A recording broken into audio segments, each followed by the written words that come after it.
تو سب سے پہلے شاید میں نے اس پر جائز ہونے کا لکھا تھا اللہ اللہ اللہ کہ یہ ہرگز جو ہے نا وہ قرض نہیں ہے بلکہ یہ ایک اجارے کا معاملہ ہے. ٹھیک ایک چیز کی جو منفیت اور بینیفٹ ہے اس کے اٹھانے کا یہ معاملہ ہے.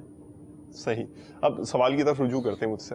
وہ لاہور کے جو صاحب تھے پہلے سستا اور بعد میں پھر جو ہے نا ریٹ بڑھ جائیں اور ٹرینڈ آگے چلا جائے, انفلیشن ہو جائے تو مہنگا دے دینا, گناہ گار تو نہیں ہوں گے کیا یہ اس طرح کرنے سے؟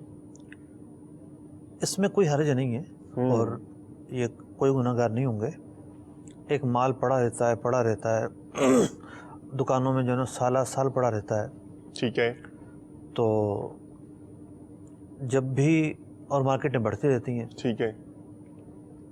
تو اب یہ مارکیٹ کے ریٹ کے اعتبار سے بیچتے ہیں تو اس میں کوئی حرج نہیں ہے, بلکہ بعض اوقات تو انسان کو مارکیٹ ریٹ کا اعتبار کرنا پڑے گا. ٹھیک. اچھا. جیسے زکوٰۃ نکالنی ہے. اللہ اللہ اللہ. اب زکوٰۃ نکالتے وقت جس کے پاس جو بھی مال ہے, صحیح, اس نے کتنے کا خریدا تھا, کتنے کا پڑا تھا, صحیح ہے. تو مارکیٹ ویلیو دیکھیں گے. اوکے. مارکیٹ ویلیو کیا ہے, تو جو مارکیٹ ویلیو ہے اس کے حساب سے زکوٰۃ ادا کریں گے. خوب ہے. تو اب جب ان کا یہ معاملہ ہے تو انہوں نے پہلے کئی سالوں پہلے خریدا تھا, قیمتیں کم تھیں, اب یہ موجودہ قیمت کے اعتبار سے بیچ رہے ہیں, اس میں کوئی حرج نہیں ہے. پلاٹوں کی مثال ہمارے سامنے خوب کہ جائیداد اور پلاٹوں کا جو معاملہ ہے روز وہ لے کے رکھ لیا جاتا ہے. جی ہاں, عموماً سرمایہ کاری بھی کرتے ہیں تو کوئی حرج نہیں ہے. ہاں ایسی چیز کے ذخیرہ اندوزی سے شریعت نے منع کیا ہے ماشاءاللہ جس کا تعلق انسانوں یا جانوروں کی غذاؤں سے ہو اس اور قحط پڑا ہو. ٹھیک ہے. تو قحط کے عالم میں اور اس صورت کے اندر کہ ان کا تعلق اجناس اور غذاؤں سے ہو, یہ دو شرطیں سامنے رکھنا ضروری ہے. جی جی. تو پھر ایسی چیزوں کو ذخیرہ نہیں کیا جا سکتا. باقی اگر کوئی چیز کسی اور چیز کو ذخیرہ کر رہا ہے, مثال کے طور پہ وہ سریا سیمنٹ اس نے رکھا ہوا ہے, ٹھیک ہے, تو اس میں تو کوئی شرعی ممانعت نہیں ہے, نہ کوئی قانونی ممانعت ہے. ٹھیک ہے. تو اس حوالے سے یا عادتاً ایک چیز جمع ہوتی گئی بک نہیں رہی, پھر اس کا کوئی گاہک آ گیا, صحیح, تو انہوں نے مارکیٹ ریٹ پر بیچ دی, تو اس میں کسی قسم کا کوئی حرج نہیں ہے. اوکے, ماشاءاللہ ماشاءاللہ. مزید سوالات شامل ہیں, سلسلہ کرتے ہیں. 3 کالز ہم اس وقت سلسلے میں شامل کریں گے. جوابات دے دیے علی الحبیب. جی مفتی صاحب, دونوں کے جوابات دے دیے. جی میرے خیال میں پہلے لاہور سے پہلے والے جو تھے وہ. جی نیکسٹ پلیز. صلو علی الحبیب صلی اللہ تعالی علی محمد. کالز لے لیں سب, پھر ایک ساتھ اس کا بھی ایڈریس کر کے اس کو بھی جواب دے دیجیے گا. جی حضور مبشر حسین اطاری عرض کر رہا ہوں عربہ موران سے. میرا یہ سوال آپ سے ہے کہ اگر ہم کوئی خام مال کسی ہوٹل میں سپلائی کر رہے ہیں, مثال کے طور پہ چکن اگر ہم سپلائی کر رہے ہیں کسی ہوٹل میں, اور مگر اس ہوٹل کا جو مینیجر ہے وہ کسی خاص مقام پہ آ کے کہتا ہے کہ تم مجھے اتنی کمیشن دو گے, اتنا کچھ پرسنٹیج دو گے یا کچھ خاص رقم دو گے تو ہی میں تمہارا چکن جو ہے وہ لوں گا, یعنی وہ مینیجر ہے مالک نہیں ہے, تو آیا کیا اس کا یہ مانگنا رشوت کہلائے گا یا جائز کمیشن ہوگی, یا ہمیں ہمارے بارے میں اس بارے میں کیا حکم ہوگا کہ ہم اس کو سپلائی کریں یا نہ کریں, اگر کرتے ہیں تو ہم پہ کی کیا فتویٰ لگے گا, جائز یا ناجائز کا ذرا اس بارے میں رہنمائی فرمائیں. جزاکم اللہ خیرا. آمین آمین. ابھی پوچھ لیتے ہیں انشاءاللہ. Next question please. میرا نام ہے محمد عامر سلطان, میں لاہور سے بات کر رہا ہوں. میرا سوال ہے کہ میرے الیکٹرانکس ریپیئرنگ کا کام ہے میرا, تو اس میں حکومت جو ہے نا آتے ہیں آ کے جو ہے نا سامان دے دیتے ہیں ریپیئرنگ کے لیے, تو وہ بعد میں آتے نہیں ہیں لینے کے لیے. تو سوال میرا یہ ہے کہ وہ ظاہر ہے وہ مہینے بعد 2 مہینے بعد وہ میں اپنے استعمال میں لا سکتا ہوں یا اس کو بیچ سکتا ہوں, یہ میرا سوال ہے. جی ٹھیک ہے, ابھی پوچھتے ہیں جناب. Next question please. میرا نام ندیم قادری ہے, میں دین گاہ شہر سے عرض کر رہا ہوں. سلسلہ احکام تجارت ہمیں بہت اچھا لگتا ہے, اس میں بہت زیادہ ہمیں رہنمائی ملتی ہے کاروبار میں. مفتی صاحب کی بارگاہ میں سوال عرض یہ ہے کہ یورو جو کرنسی ہے اس کا روزانہ کا ریٹ ہوتا ہے, اور مثال کے طور پہ آج کا ریٹ اس کا 115 روپے تھا. مثلا کوئی بندہ ہمیں کہتا ہے کہ میں آپ سے یورو خریدنا چاہتا ہوں لیکن پیسے میرے پاس نہیں ہیں, 2 ماہ کے بعد آپ کو پیسے دوں گا, مجھے یورو آپ 130 روپے میں سیل کر دو. ہم نے تو 115 میں خریدا ہے, 15 روپے جو ہے نا ہمیں پروفٹ مل رہی ہے. کیا ہمارا یہ اس طرح کرنسی بیچنا, ادھاری کرنسی بیچنا اور اس پہ یہ پروفٹ لینا جائز ہے؟ رہنمائی فرما دیں, جزاکم اللہ خیرا. آمین آمین. اوکے انشاءاللہ تعالیٰ. جی مفتی صاحب, پہلے تو وہ والا جو ادھار رہ گیا ہمارا سوال, جس کا جواب دینا وہ جو ہے اسے ایڈریس کر لیں، پھر اس کے بعد ان پر چلتے ہیں. مطلب وہ سوال یہ تھا کہ ایک سودا ہو گیا، ٹھیک ہے، اور پھر وہ بندہ یہ کہتا ہے کہ جناب مجھے یہ نہیں چاہیے، میں نے واپس کرنی ہے. صحیح. یہ تو پھر کھیل ہو جائے گا نا، تو لین دین کے جو معاہدے ہیں یہ کھیل بن جائیں گے. صحیح. تو نہ تو اخلاقی طور پر ایسا کرنا مناسب سمجھا جاتا ہے، اور نہ شریعت مطہرہ بغیر فریقین کی رضامندی کے ایسا ہونا جائز قرار دیتی ہے. ٹھیک ہے، نظام ہی نہیں رہے گا پھر تو. اگر دنیاوی لحاظ سے بھی دیکھیں تو نظام ہی ختم ہو جائے گا. اگر سامنے والا راضی ہے ٹھیک ہے اس چیز کے جو ہے نا وہ سودے کو کینسل کرنے پر، تو اس کی صورت ہے. اگر وہ راضی نہیں ہوتا تو پھر یہ ہے کہ معاہدہ ہونے کے بعد اب کوئی ایک دوسرے سے تعلق نہیں رہا، چیز خریدنے والے کی ہو گئی، پیسوں کا مالک بیچنے والا ہو گیا. صحیح صحیح. یہ اس کا طریقہ ہے. اب کوئی آ جاتا ہے اور آپ سمجھتے ہیں کہ کوئی پرابلم ہے، کوئی معاملہ ہے، ٹھیک ہے، ڈیل کینسل ہو سکتی ہے. باہمی رضامندی ضروری ہے. باہمی رضامندی ضروری ہے. ٹھیک، یعنی آپشن تو موجود ہے، لیکن یہ مصحف یوں بھی ہوتا ہے نا، جب جیسے ریٹ بڑھ رہے ہوتے ہیں پھر اس طرح کے میں یعنی فورسی کر رہا ہوں، مجھے توقع ہے کہ یہ بڑھ جائے گا، سودا میں نے کر دیا، اب میں اس کو اپنی غلطی تصور کر رہا ہوں، اور اب میں نے کچھ یعنی چالاکی، جیسے اپنے تام میں نے جو چالاکی کرنی ہے. بعض اوقات یہ معاملات خاندانوں میں اذیتیں پیدا کر دیتے ہیں. اب مثال کے طور پر کسی نے گھر خریدا، ٹھیک ہے، گھر خرید کر بیانہ دے دیا، جس پارٹی نے گھر بیچا اس نے آگے بیانہ دے دیا، ٹھیک ہے، وہ اپنا سامان مان چکے ہیں. یہ آ کر کہتا ہے کہ جی ہم نے تو مسئلہ ہے، یہ مسئلہ ہے، وہ مسئلہ ہے، فلاں ہے. اب مسائل اگر ہیں تو پھر ہر بندہ اپنے مسائل کو خود فیس کرے گا نا. صحیح ہے. سودا ہونے کے بعد تو ان کا معاملہ ختم ہو گیا. سودا ہونے کا پہلے آپ کو ایڈریس کرنا چاہیے تھا، پہلے پہلو سوچنے چاہیے تھے. ماشاءاللہ ماشاءاللہ. اب صرف اخلاقی بنیادوں پر ایک بات رہ جاتی ہے. صحیح صحیح. کہ ٹھیک ہے، سامنے والا اس کی مشکلات کو سمجھے اور واقعی وہ کینسل کر دے تو ٹھیک ہے، ورنہ اس کو حق نہیں ہے کہ وہ یک طرفہ کینسل کر دے، دباؤ ڈلوائے یا کوئی اور حربہ استعمال کرے، وہ بات نہیں ہے. ٹھیک ہے، ماشاءاللہ، جزاک اللہ خیر. مبشر بھائی تھے یو اے ای سے، جو انہوں نے خام مال اور کمیشن والا جو کویشچن انہوں نے ریز کیا تھا، وہ اس کا کے بارے میں کیا؟ عصر حاضر کے اگر 10 مسائل لیے جائیں جو بالکل بارقۃ العارہ اور بہت مشکل جنہوں نے پیدا کی ہوئی ہے، اللہ اکبر، حلال و حرام کے معاملے میں، اللہ اللہ، یہ اس میں سے ایک مسئلہ ہے. اللہ اللہ. کہ جس کے پاس بھی آرڈر کی جو ہے وہ وصولی کا منصب ہے، جی جی، اس کے سائن سے آرڈر پاس ہوگا یا آرڈر لیا جائے گا، اب وہ رشوت مانگتا ہے. اللہ، مطلب ایسا نہیں ہے کہ سرکاری محکموں میں رشوتیں چلتی ہیں، یہ پرائیویٹ سیکٹر کا سوال ہے، ہوٹل مینجمنٹ کا سوال ہے. ٹھیک ہے ٹھیک ہے. تو اسی طریقے سے پرچیزر، تو پروکیومنٹ والے عموماً ہوتے ہیں، بہت سارے فیکٹری والے، اور ادھر ادھر یہاں وہاں. بعض لوگ کہتے ہیں کہ جی سیٹ لوگوں کو پتہ ہوتا ہے، بس وہ آنکھ بند کیے ہوتے ہیں. تو خیر ان کو پتہ بھی ہو تب بھی تو یہ رشوت ہی ہے. ٹھیک ہے. تو اب رشوت کی جو حرمت کی وجہ ہے، حرام قرار دینے کی وجہ ہے، اس کا ایک نمایاں پہلو ہے ظلم. اب یہاں ظلم کیسے ہوتا ہے؟ ٹھیک، ایک شخص ہے، اس کا مال بالکل پراپر ہے، اوکے، ہر چیز اسپیسیفیکیشن پوری کر رہا ہے، شرائط پر پورا اترتا ہے، ماشاءاللہ. اب اس کے پاس اس کو ریجیکٹ کرنے کا کوئی تو جملہ ہوگا نا.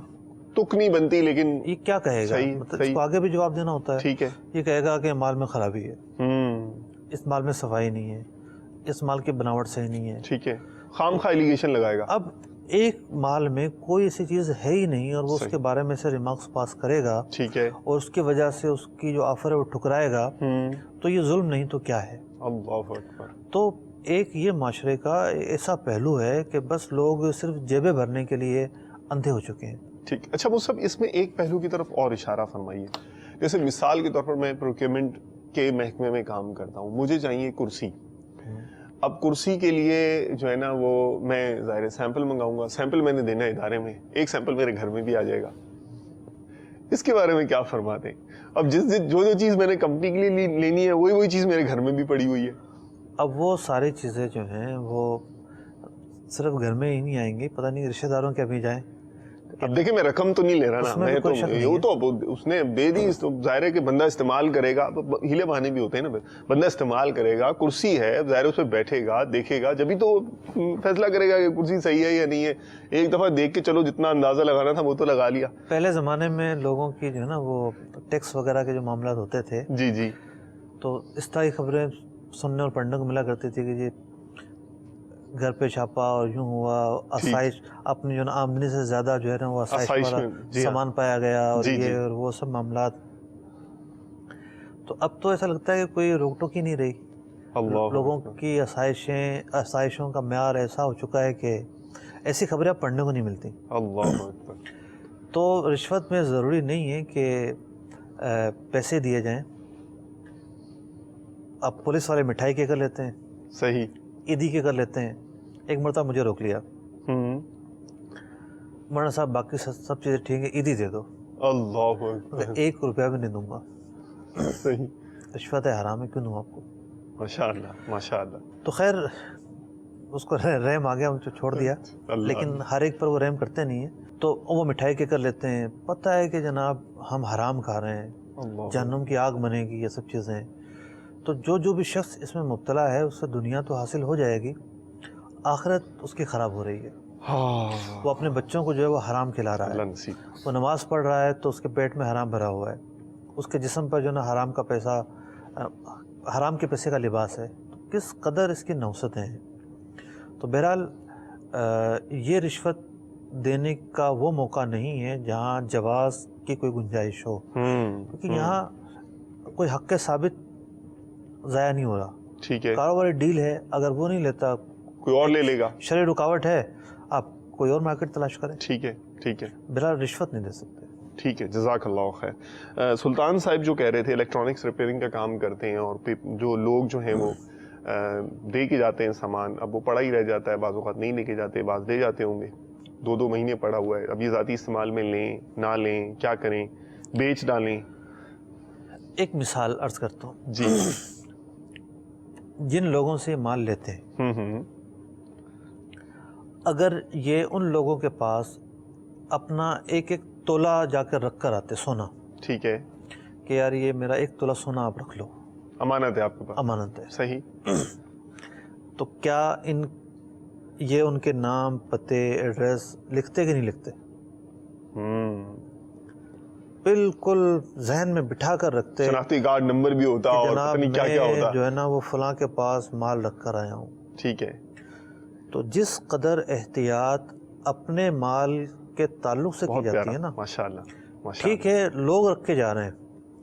اس دور کے اندر, ٹیکنالوجی اور انفارمیشن کے دور کے اندر, آپ کے پاس فون نمبر نہیں ہے, آپ کے پاس ایڈریس نہیں ہے, آپ کے پاس کوئی اور معلومات نہیں ہے, کوئی انٹری نہیں ہے, تو یہ غفلت ہے. ٹھیک, یہ نری غفلت ہے. میں بعض اوقات سوچتا تھا کہ یہ کیا مسئلہ ہے کہ ان کے پاس اتنا انبار لگا ہوتا ہے,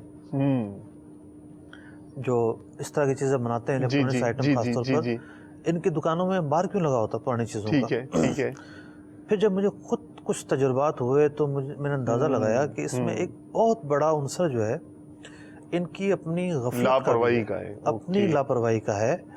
ان کی دکان میں کوئی چیز آ جائے نا, جی جی, تو یہ نہ تو کوئی جواب دیتے ہیں, ٹھیک ہے, کسٹمر کو, نہ اس کو بتاتے ہیں کب صحیح ہو جائے گی. ہاں ایک پارٹ مل رہا ہے, ایک پارٹ آ رہا ہے, ہاں دیکھیں گے, ہاں یوں کریں گے, ہم وہ کریں گے. اگر کوئی فریج ہے تو وہ پورا موسم گزر جائے گا, صحیح صحیح, کوئی گیزر ہے تو پوری سردیاں گزر جائیں گی, صحیح. تو یوں اب وہ صاحب جس کا مال ہے وہ بھی بعض اوقات بھول جاتا ہے. اصل میں وہ منظم بھی نہیں, اچھا وہ بھول گیا, پڑھی ہوگی, وہ بھول گیا تو اس کا مال تھا, وہ بھول گیا.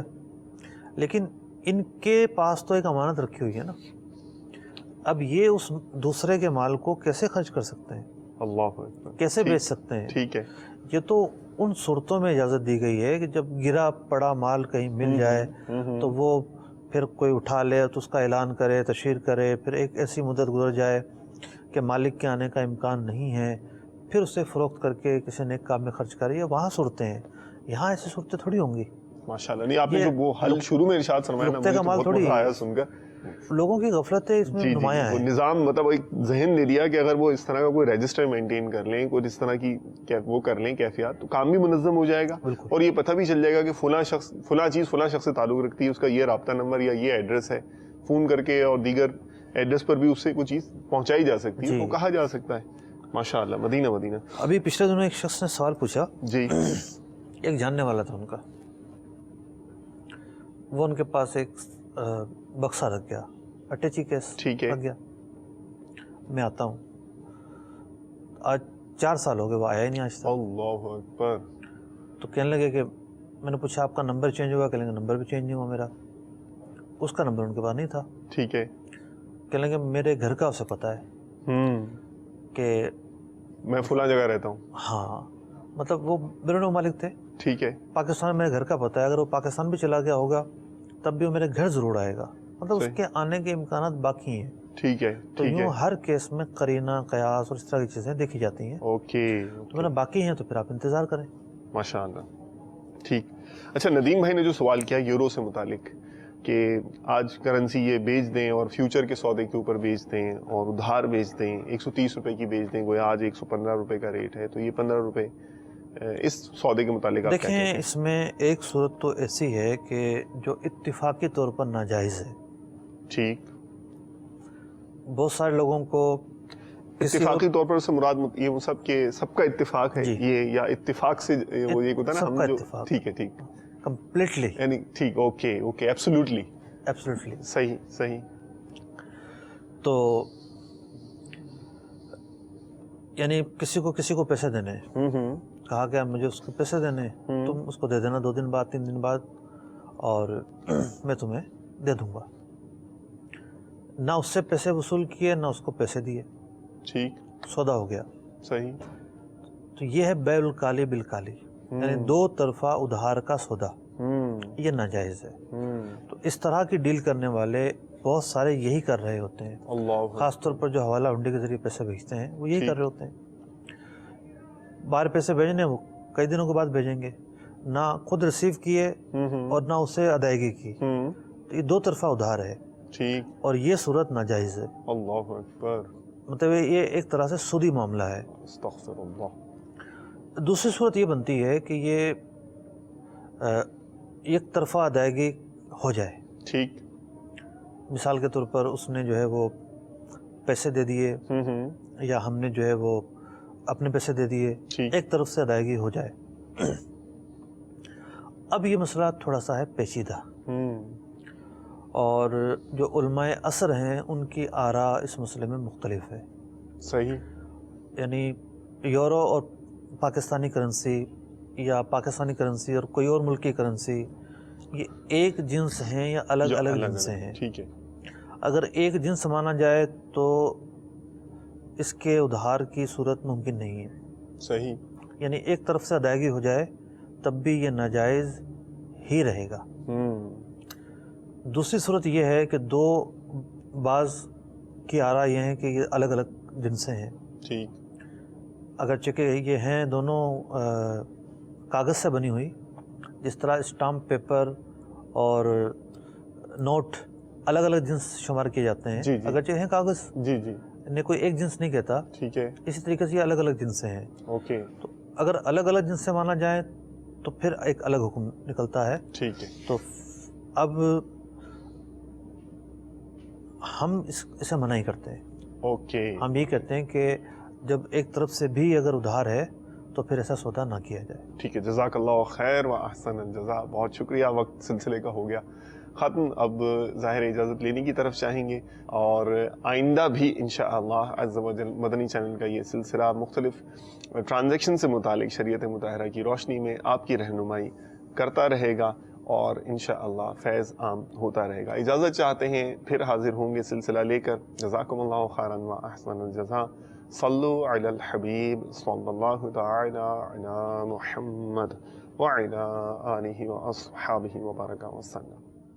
رزق حلال دے مجھے اے میرے کبریا,